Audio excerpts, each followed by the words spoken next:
Welcome, everybody, to the Lone Wolf Show.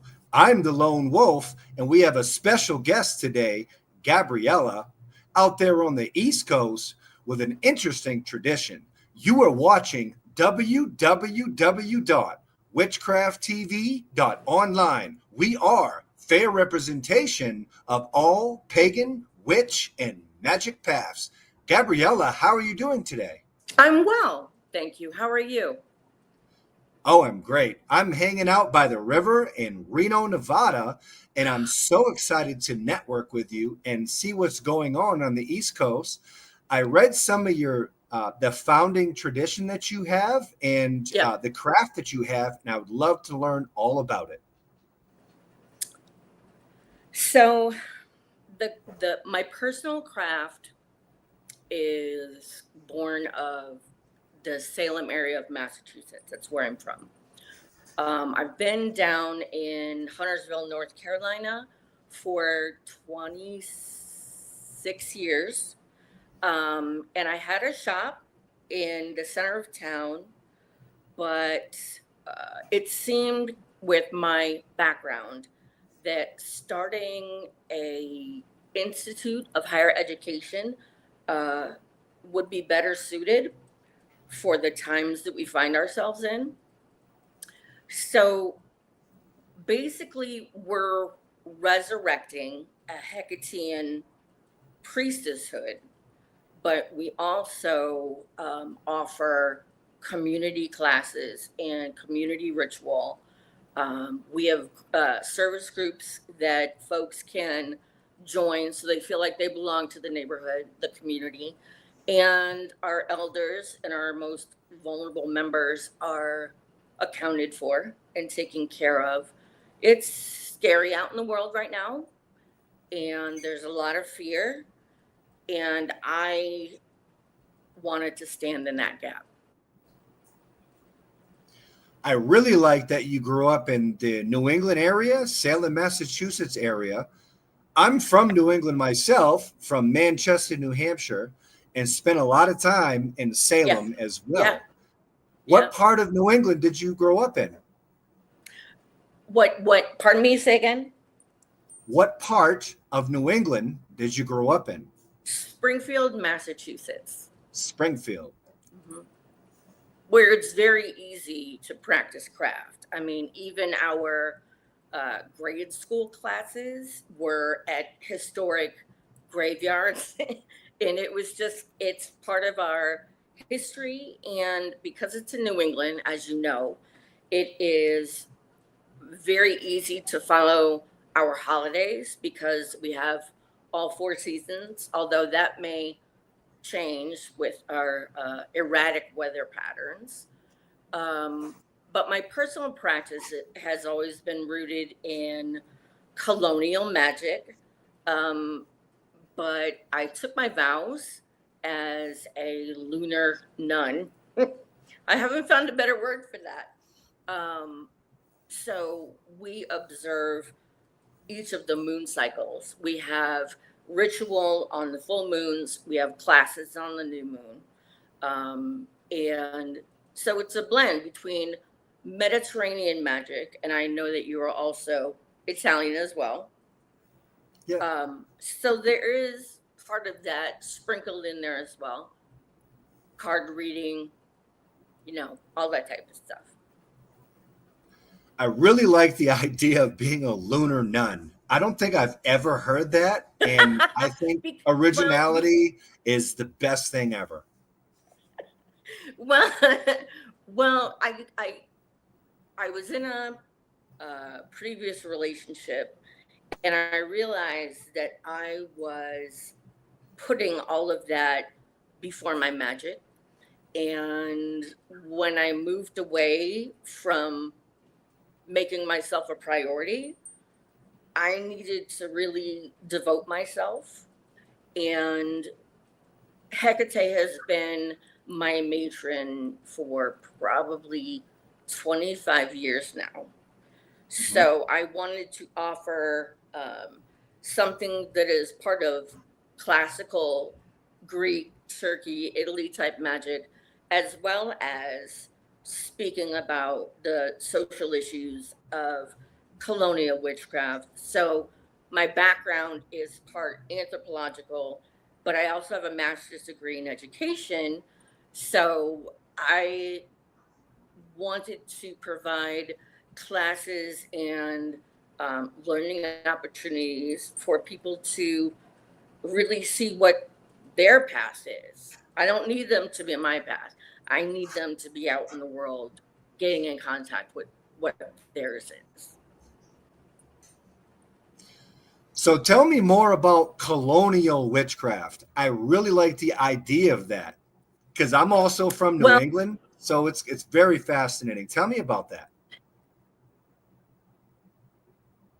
it's New England, as you know, because you grew up there, is settled by the Plymouth Plantation is still a field trip that kids can go on. Yeah.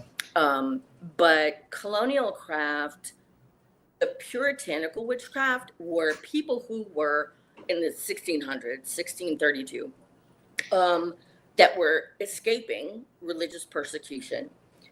But the settlers that came in through Jamestown, Virginia, um, were not religious at all. So they were just looking for land and to get away from old world magic. And it makes a difference when you're running from something that doesn't feed you religiously, spiritually, and they, our ancestors were persecuted wherever they went in the world, yet they maintained this hope and belief that they could be somewhere and be accepted for who they are, and what, you know honoring their choices would mean for them. That doesn't happen in Puritan religions, but it does when you're fleeing that and setting up your own country. So I felt as though I needed to reflect, are people coming to the temple because they're running to something? Or are they coming to the temple from running from something? And for a lot of folks, it's a mixed bag, and people aren't articulate about that because they don't know how to reconcile what they're feeling emotionally and spiritually. And as you know, as everyone knows, Hekate is a crowd favorite, and she's about 4,000 years old. And she was an activist, and she's a veteran. So there are a lot of facets about her mythos that I really think is 4,000 years later still in touch with social issues for folks. I mean, even right down to the Persephone story, where, she got together with Demeter and looked for her lost child, and then made a commitment to Persephone as a girl, bringing her to and from. So there's an element of guardianship and protection, but there's also room for transition between chapters of our lives. So understanding of that, the temple is named for Hecate, but yet she presides over all magic. So we offer classes and degrees in whatever area of study folks want to pursue. So when you talk about the 13 colonies and like a craft approach from that perspective, a lot of that, I mean, Yeah. I know from my own lineage and history, because I'm from the Mayflower. Did that come from the Mayflower, or is that part of it? Or is that a big part of it or a small part of it? Or where did all that come from? It's the same era. But when and even, I mean, this is still true now, moving from our home, because I was born and raised in Springfield, moving to North Carolina, there was no support system waiting for me. And it's a problem of belonging, loneliness, leadership, protection. So even today, when we move, we have to remake ourselves. And I think that's very true from the colonial perspective. They were tabula rasa and had to create what their vision was. And Jamestown, Virginia, and those pilgrims are different than the puritanical folks coming to Massachusetts in the 13. So the Eastern Seaboard had a lot of flux, a lot of um, Wild West. Could we call it the Wild East? Maybe. Um, but yeah, it requires courage, and I think that's true for anyone starting out on any path. Um, it requires courage because there is not blanket acceptance for us, but we have to do what's going to keep us fulfilled and connected to each other, especially now in this country, as so much is bearing down on us, and that's true emotionally and psychologically. So I have an intolerance for suffering, and I find that witches are not a demographic of people who sit on their hands and wait to be told. That's not our style. Um, and so, if there needs to be a welcoming belonging of space, we have to create that from scratch. So it's a combination of listening and thinking about what priorities each individual has, um, because their craft is personal, and development might not be obvious. But since I work in education and I've practiced for 42 years, um, but it's purpose. And there are three purposes at Temple Hecate. And the first is to venerate God form. If that's a matron, if that's yourself, it's prioritizing ourselves and what spiritually fulfills us. The second purpose of Temple Hecate is to provide learning opportunities, whether it's in our fiber arts collective, whether it's in our gardening and kitchen witchery group. It's You have to set the stage and fill the buffet table, and it's got to be high quality opportunities and somewhat challenging, because for folks to be invested in their own magic, they have to connect. So my responsibility, as the founder and high priestess, is to lay that table out for them and let them pick whatever topics that they would like, and they can come as often as they want. They can maybe just the semesters are actually trimesters for folks that are looking for a divinity degree.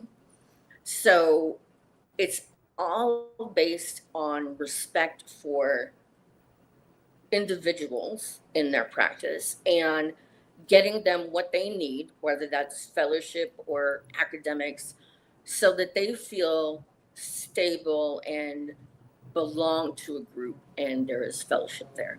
The last purpose of Temple Hecate is also alleviation of suffering. And if you look at Hecate's story, that's what she did. Whether she was getting her cousin Leo onto an island to give birth to her, to her children, Apollo and Artemis, that's a social cause. When she stood up to the other Titans, and even the giants, because there was the Gigantomachy as well as the Titanomachy. And both of those wars were social in their causes. And people can see themselves when they look at her story. So for some people, it's the service. For some people, it's the resistance movement. But if you want to stand away from political hashing it out, the end result is that if we alleviate suffering, we don't have to worry about labels and names and categories of things. We get straight to, are we doing something meaningful in the world? Do you feel to learn we must first learn to suffer?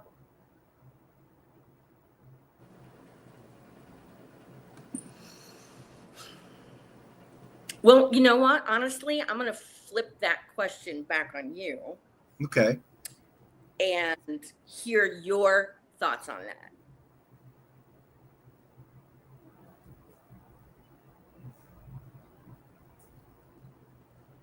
Are you able to hear me? Yes. Yes. Okay. Can you repeat the question? Do you feel that to learn we must first learn to suffer?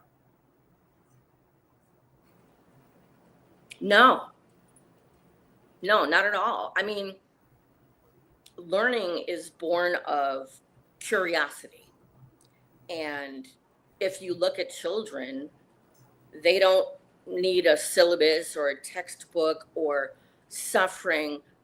If you had asked me what the difference between learning and wisdom is, I would say that wisdom is experience plus pain, because that informs a better path. You become aware that there is other options and that you can creatively address the things that come at you. But if you look at learning and us as a species on this planet, since the beginning of time, learning was watching and curiosity and investigation and exploration.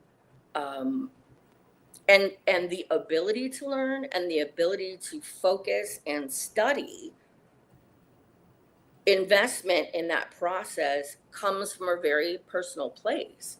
And with Temple Hekate, learners and students at our school are self-determined. So what we do is every month, like I said, we offer one or two classes depending on what their schedule allows.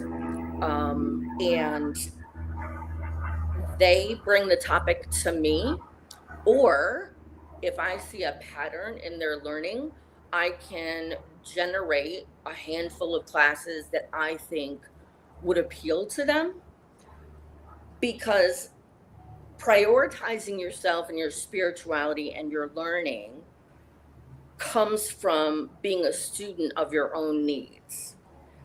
That is hard. It is not a skill that is taught. It is something that must be role modeled.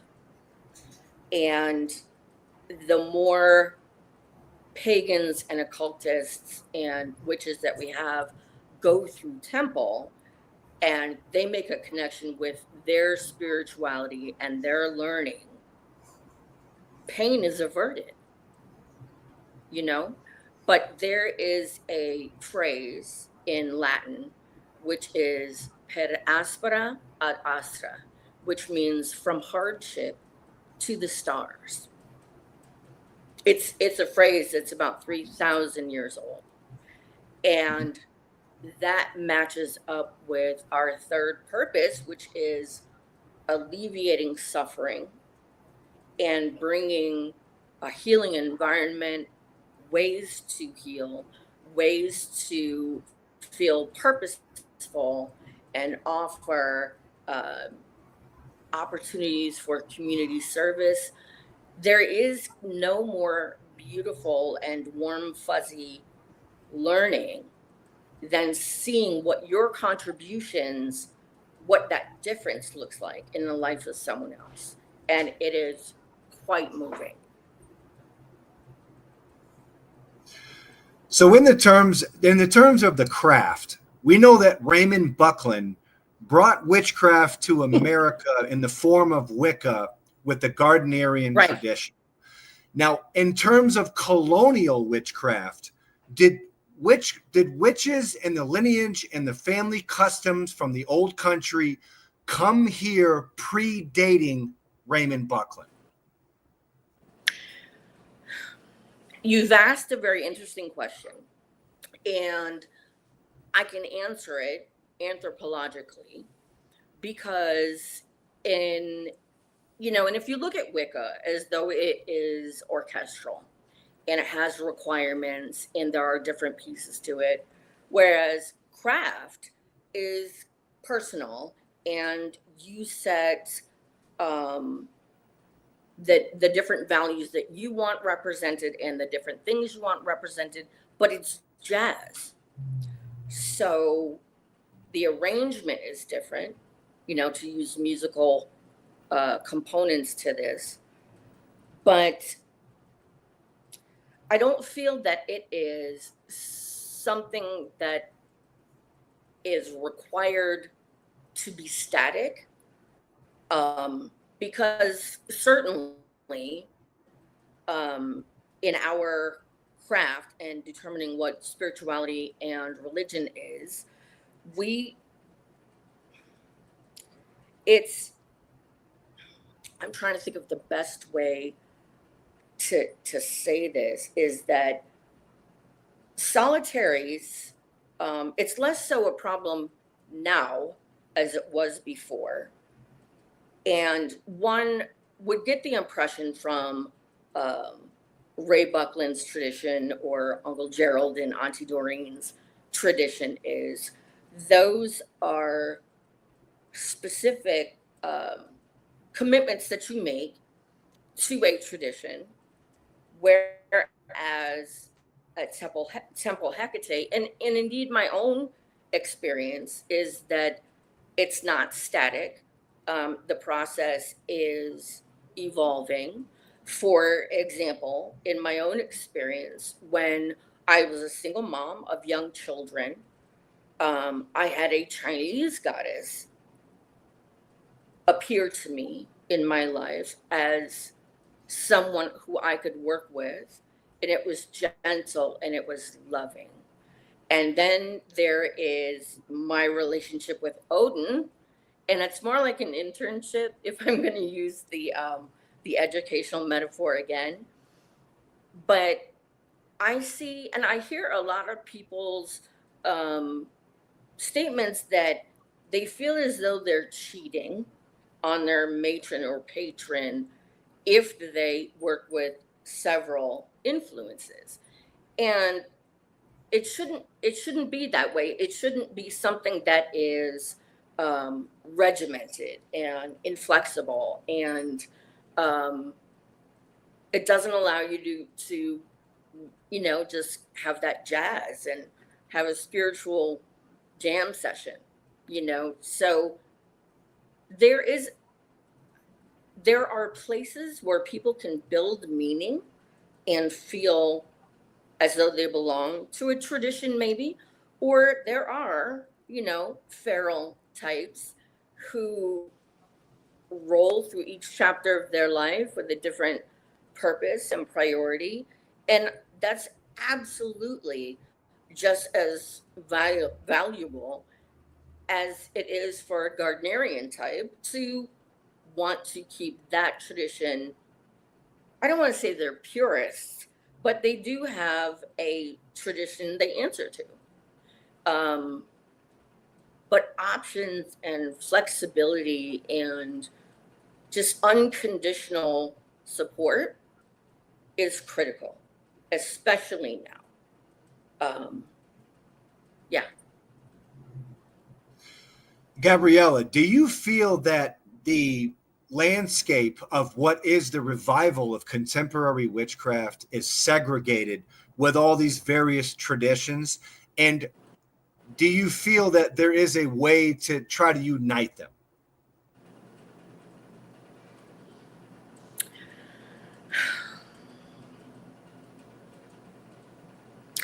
I For each practitioner, there is a path that can be connected to bring meaning through the chapters of our lives. And if one feels that they've outgrown a tradition, or that they've gotten from that tradition what they want, they should be able to access the absolute wisdom and diversity of tradition and experience in our pagan culture. And the best way to do that is to create a clearinghouse of different traditions. And for example, down here in Appalachia, there is folkways in granny magic. There's also a ton of mountain witches, and there's also coastal sea witches. I mean, my idea is to bring practitioners who then donate a class or two to the temple, and whoever wants to sit in and listen to these traditions and these personal stories and find something that piques that curiosity. And that's quite the opposite of suffering and learning. Certainly, one does learn a lot about oneself through suffering and loneliness and pain and other social issues. But if we take care of the base of that pyramid, the absolute essentials of safety and shelter and access to food and medical attention, if those are taken care of, then we can move on to self actualization and self realization.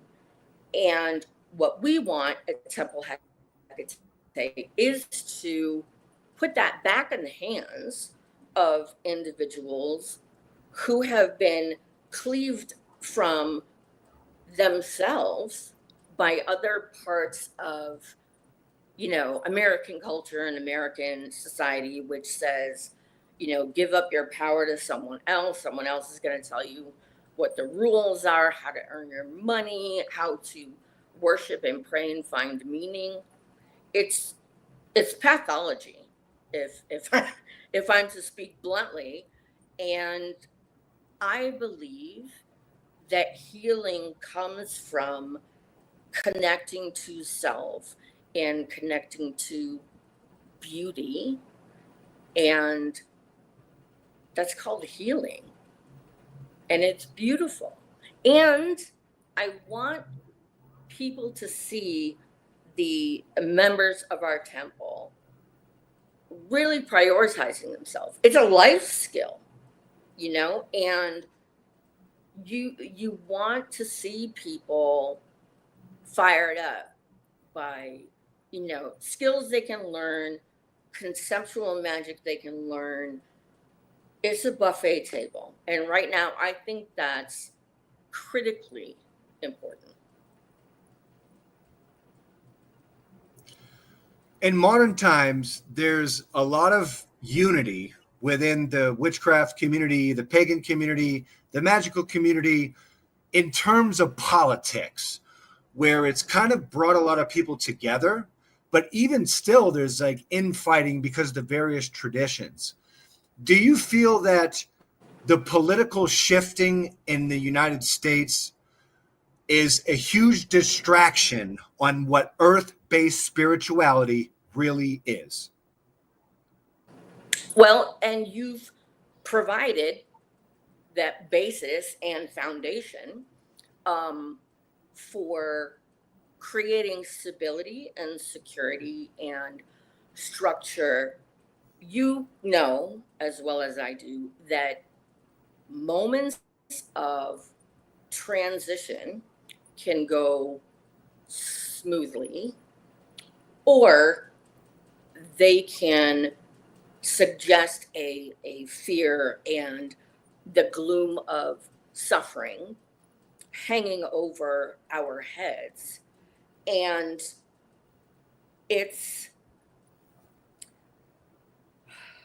politics, it has no place in earth based religions. It requires a humbling of self and rooting in the world and having an earthful focus. And that can speak to elemental witchcraft, certainly. But when people are afraid, they will work best in a situation that is completely counter to political ideology. And what I mean by that is our purposes of prioritizing ourselves and our craft, providing opportunities and diversity of learning situations. And then the last purpose, which is alleviating suffering. You never have to tangle with and talk about politics. This is not that time. And I think we get mired down in our different memberships and different social identities. But if you remove all that and you look at, you know, am I really honoring myself? Am I really having a hands on approach to creating my craft, my meaning?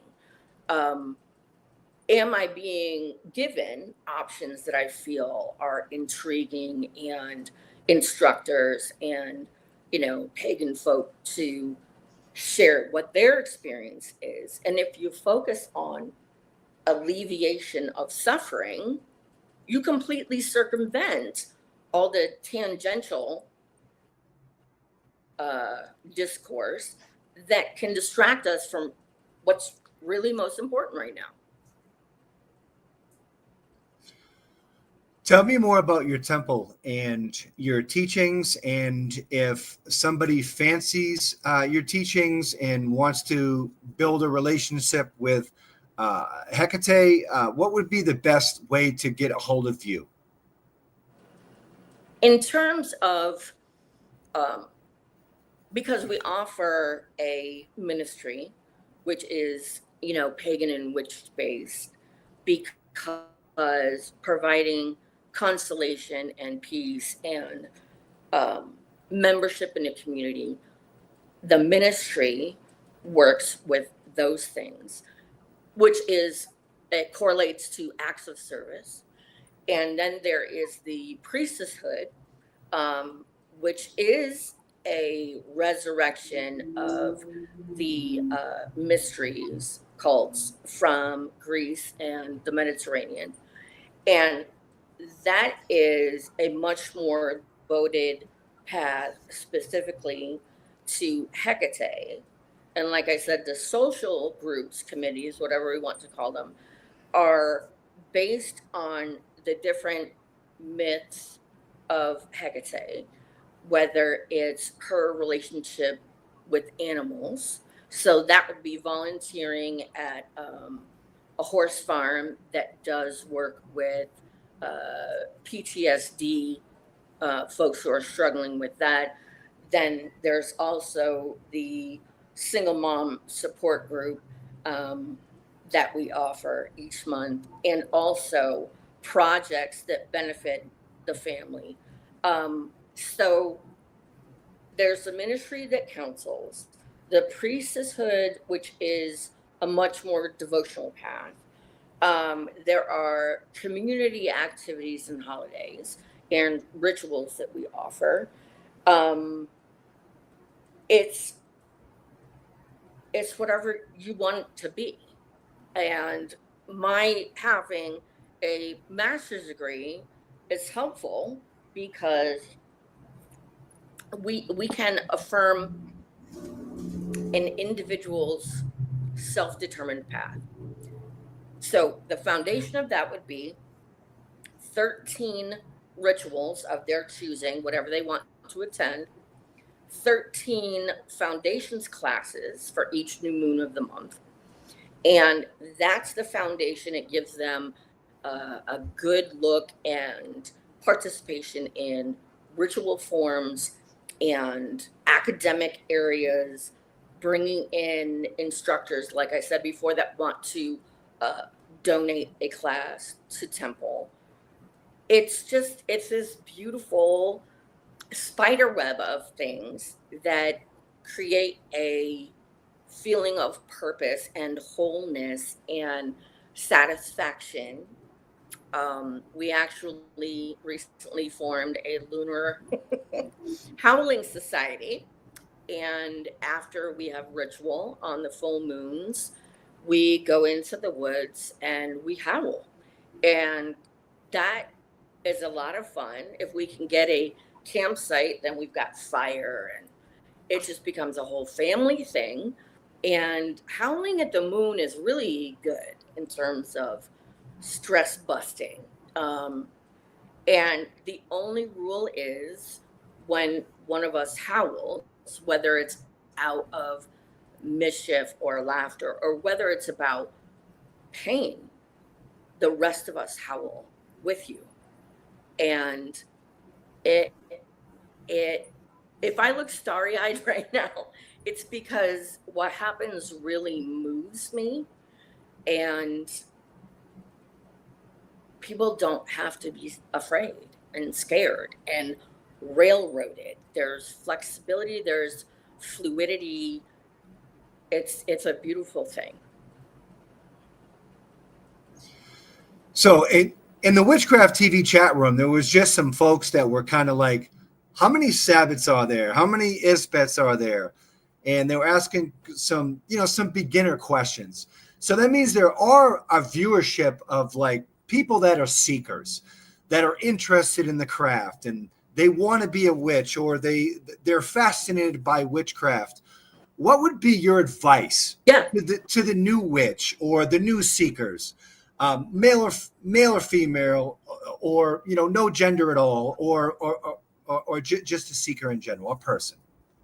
What would be your advice to them? So it in again, that's all self-determined, because if someone is feeling unsafe about pursuing a path, we keep opportunities somewhat hidden for them until they get comfortable. Or folks can elect to start out in one of our service groups and just kind of stay on the periphery and watch. And when they feel comfortable, if they want to, they can attend ritual and see more of that, try that on, see how that feels. There's the classes they can take. We have a set of foundation classes for beginning folks, but all of this hinges on what the individual knows about themselves and what their needs are. And yeah, part of our social groups helps or provides an opportunity for people to get in contact with what their needs really are. And it goes back to that question of, do you come to craft because you're pursuing something and you want something, or are you coming to craft as running from something? And there has to be a very deliberate tone of acceptance and respect that everyone's um, path is determined by them, and putting folks back in the driver's seat of how they create meaning in their world. It takes a minute for folks, and I like to say that folks come to us sometimes in recovery from a family's value systems or a specific uh, Abrahamic faith or tradition that's very strict and doesn't allow a lot of expression. And in those cases, we go slow and we are gentle and we smile and affirm. We also provide opportunities to have fun and be silly. I'm the youngest of four, so I had to be charismatic to be included in some things. Um, and I think that the ability to participate and warm up to questions that may, for some people, be difficult to ask, you create a climate of acceptance and love. And after a while, some people just jump in both feet. They want to take all the things. They want a bachelor's degree in divinity, and they've got it all planned out. And there are others that just come to us and want to vibe. And I think a lot of people are needing that. And I think a lot of people are looking for purpose and fellowship and fun. You know? I think fun is always good. Is always good. What makes It's your stressful out here in the streets. yeah? What makes your teaching platform and tradition different than others?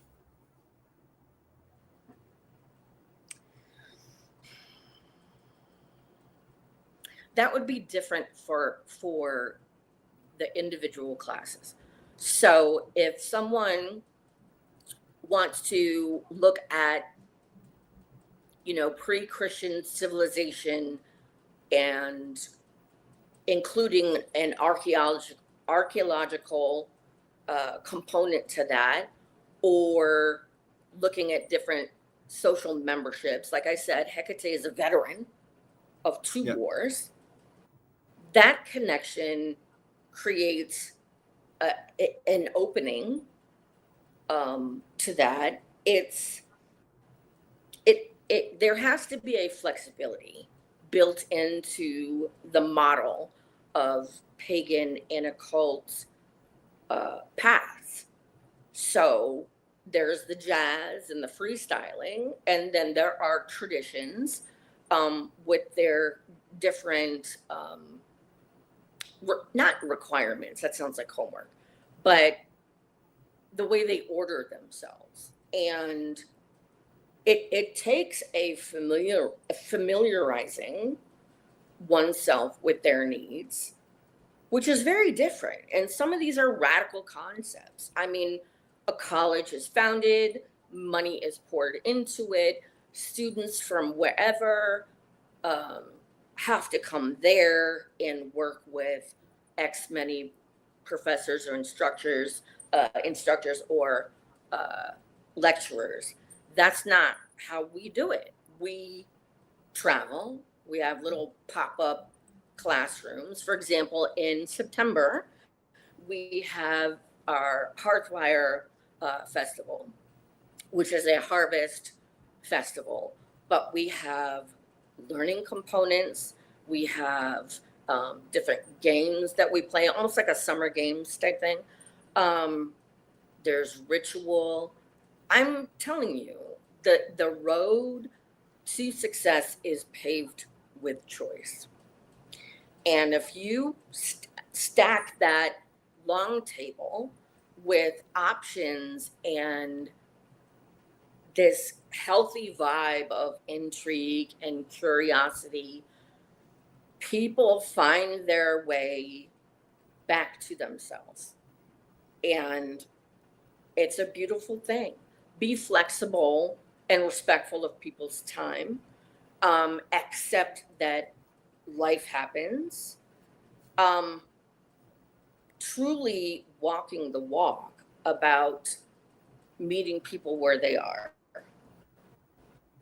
And if, for example, if we have elders that are on a certain path and want to take a career of counseling into a space of spirituality, we can go to their community and bring our process to them, because what's important is not conformity.